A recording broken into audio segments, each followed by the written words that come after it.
마켓 무버입니다. 국내 증시에서 상반기에 하반기까지 큰 상승률을 보였던 통신 업종에 관심이 쏠리고 있습니다. 통신 업종의 경우에는 올해 들어서 이렇게 하반기에 특히나 가파른 오름세를 보였는데요. 외국인들의 수급이 견조했던 데다가 내년도까지의 실적 상승 전망이 주가를 이렇게 크게 끌어올렸습니다. 특히 코스피 수익률 대비 완전히 다른 방향으로 나아가주면서 시장 수익률 대비 크게 아웃퍼폼하는 성과를 보여줬는데요. 연말 그리고 연초까지 이러한 통신주의 상승세는 지속될 것이라는 전망이 나오고 있습니다. 통신주의 상승 재료도 다양하다라고 평가가 나오고 있는데요. 가장 먼저 볼 모멘텀은 트럼프 행정부의 2기 출범 이슈입니다. 트럼프 행정부가 내년 1월에 출범하게 되는데 그렇게 된다면 1기 때와 마찬가지로 관세 이슈가 부각될 것으로 보이죠. 이렇게 된다면 4차 산업의 패권 경쟁이 다시금 심화할 것이라는 전망이 나오고 있습니다. 이에 따라서 국내 산업의 정책도 AI와 IoT, 블록체인 육성에 집중하게 되면서 차세대 네트워크 투자 촉진에 나설 수밖에 없을 것이다라는 분석인데요. 이렇게 투자가 더 높아질 것으로 기대가 되고 있는 가운데서 또 하반기 주파수 경매와 새로운 5G 요금제에 대한 도입 논의가 이뤄진다라는 점 역시 긍정적이다라는 평가를 받고 있습니다. 두 번째 모멘텀은 이 섹터 자체의 매력도가 굉장히 높다라는 건데요. 이제 통신주는 큰 그림으로 접근하는 투자가 가능하다라는 설명입니다. 2025년 내년도에는 국내 GDP 성장률이 1%대에 그칠 것으로 전망이 되고 있는 상황입니다. 그럼에도 불구하고 이익 성장 그리고 스토리가 나올 수 있는 섹터로 관심이 쏠릴 것이다라는 분석 나오고 있고요. 또한 장기 DPS 또는 주주이익 환원 규모 증가가 예상되고 있고 PBR이 낮으면서 기대 배양 수익률이 높은 섹터 쪽으로 투자자들의 관심이 이동할 것이다라는 논리입니다. 여기에서 이 통신주가 좋은 대안이 될 수 있을 것이다라는 건데요. 이익 성장이 KT와 LG U+를 중점으로 이뤄질 것으로 보이고 또 예상보다 높은 기대 배당 수익률이 나올 것으로 기대되고 있기 때문입니다. 이 통신주 아래서 하나증권은 단기 주간 최선호주로 LG U+를 꼽고 있습니다. 2025년 이익 성장 전망이 두드러지는 데다가 저 PBR, 저 PER 관련주로 함께 볼 수 있고 밸류업 기대감도 높은 편인데요. LG U+는 최근에 총 주주 환원율을 60%까지 최대 끌어올리겠다라는 포부를 밝힌 바 있습니다. 이 밖에 통신업 장비 업종도 함께 본다면 저 PBR과 2025년 실적 호전 기대주에 집중해 볼 수 있겠다라는 의견 제시했고요. 구체적인 종목으로는 이노 와이어리스와 솔리드, RFHIC에 꼽히고 있습니다. 통신주 투자 전략 세우시는데 참고해 보시기 바랍니다. 마켓무버 전해드렸습니다. 네, 이어서 오늘 시장에서 움직이고 있는 이슈들, 종목들 함께 이야기 나눠보도록 하겠습니다. 오늘도 두 분과 함께 해보도록 하겠습니다. 지식인포의 박근호 이사 그리고 이데일리온의 박정식 파트너 모셨습니다. 안녕하십니까? 안녕하십니까? 안녕하세요. 네, 오늘도 두 분과 시장 이야기 좀 해보도록 하겠습니다. 오늘은 어떠한 이슈에 대해서 이야기를 나눠보면 좋을까요? 주제 바로 만나보도록 하겠습니다. 수급 받쳐주는 게임주, 상승 모멘텀이 여전하다 혹은 단기적인 시세 상승일 뿐이다. 이 두 가지 선택지를 놓고 저희 함께 이야기 나눠보도록 하겠습니다. 먼저 박근호 이사님. 단답형으로 답변 드리도록 하겠습니다. 네. 여전하다. 여전하다. 네. 앞으로 괜찮다. 이렇게 보시는 것 같고 그렇다면 박정식 파트너님은요? 네, 좋다입니다.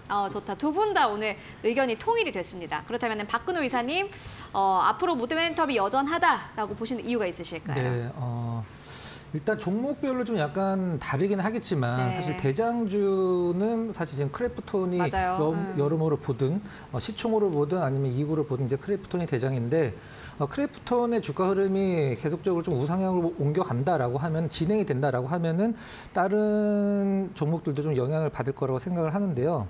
일단 우리나라 게임사들은 좀 약간 아쉬운 게 있죠. 사실 우리나라 콘텐츠 수출의 한 70% 정도가 게임이 차지하고 있는데 정부에서 규제가 너무 심하다는 게 사실 게임 업계에 종사하시는 분들의 공통된 의견이고 오늘 일단은 뭐 전전 시간인가요? 제가 한번 그 시프트 수업 소개를 시켜드렸었는데 좋은 일이 한번 있을 뻔했었는데 좀 아쉽게 좀 됐죠. 더 게임 어워드에서 최고 액션 부분에서 노미네이트가 됐는데 아깝게도 중국의 거머시나 50에 좀 뺏겼다는 뉴스가 전해졌었는데 우리나라 2017년도에 크래프톤의 배그 그때는 이제 블루홀이었겠죠.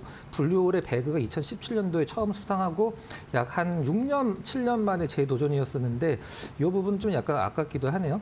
일단 지금 환율을 보통 얘기를 할 때 그 게임주들은 환율에서 굉장히 좀 자유롭다, 프리하다라고 얘기를 하는데 다 그런 건 아닙니다. 정말 좋은 기업이 있죠. 지금 현재 크래프톤이 지금 환율의 영향을 좀 많이 받고 있는 상황인데 크래프톤은 보통 이제 북미 쪽이나 유럽 쪽, 서양 쪽에도 매출이 굉장히 많거든요. 해외 매출이 거의 90%가 넘는 기업이기 때문에 달러 환경에서 지금 고환율에서 유리한 상황이고 반대로 넷마블 같은 경우는 지금 고환율에서 굉장히 좀 고전을 하고 있습니다. 왜 그러냐면 넷마블이 예전에 그 스피넥스라고 카지노 게임 회사가 있어요. 그걸 한 2조, 제 기억으로 한 2조 4천억 정도에 인수를 했었었는데 그때 부채가, 달러 부채가 지금 상당히 좀 남아있는 상황이라 넷마블과 크래프톤을 환율로 인해서 보는 시선은 좀 약간 다르다라고 생각을 하고 있습니다.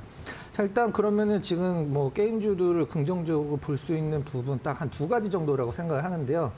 오늘도 사실 뭐 NC소프트도 마찬가지고 펄어비스도 마찬가지고 지금 NC소프트 우리나라는 게임주들이 신작이 나오면 급락이 나오죠. 신작 발표일에 급락이 나오는데 펄어비스 같은 경우는 붉은 사막 내년 4분기에 오픈한다라고 해서 지금 급락이 나와주고 있는데 이런 부분들은 좀 차치하고 크래프톤의 어떤 실적이 내년까지 굉장히 뭐 크게 증가할 것으로 예상이 되고 있기 때문에 전반적으로 분위기는 잡아낼 것으로 생각을 하고 있습니다.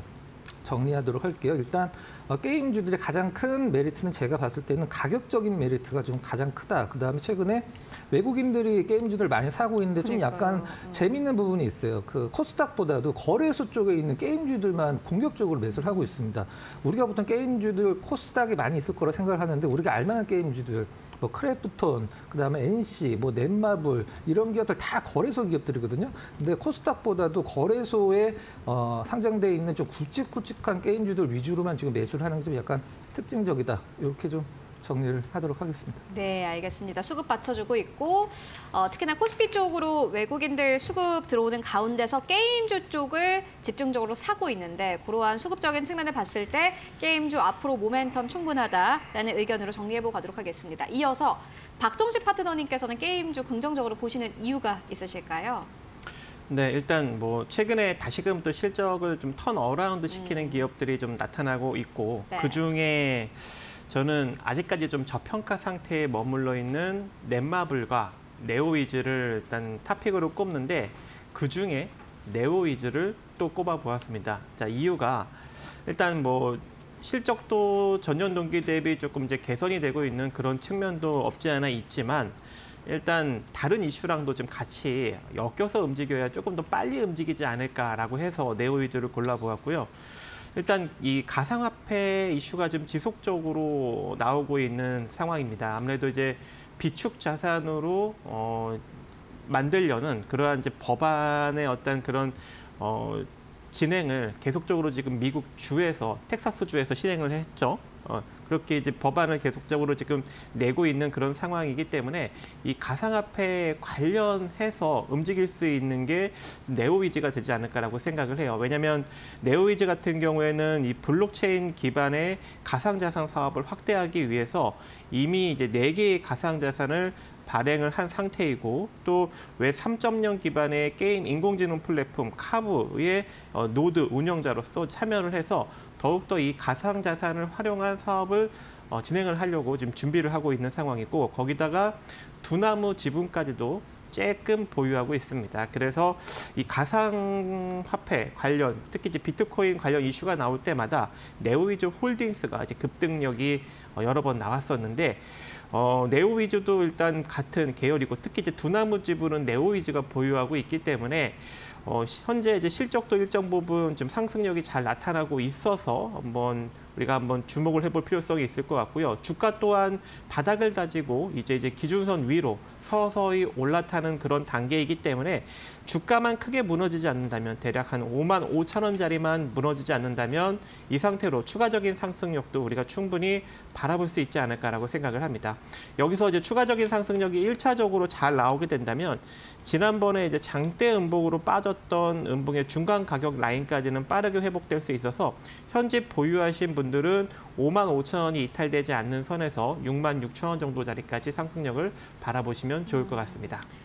두 분 다 게임주에 대해서 긍정적으로 보고 계십니다. 특히나 수급이 좀 받쳐주고 있는 상황이고 최근 시장은 어떻게 보면 좀 순환 매장세가 나오고 있는 상황 속에서 저점 매력도 있다라는 의견으로 저희 정리해보고 가도록 하겠습니다.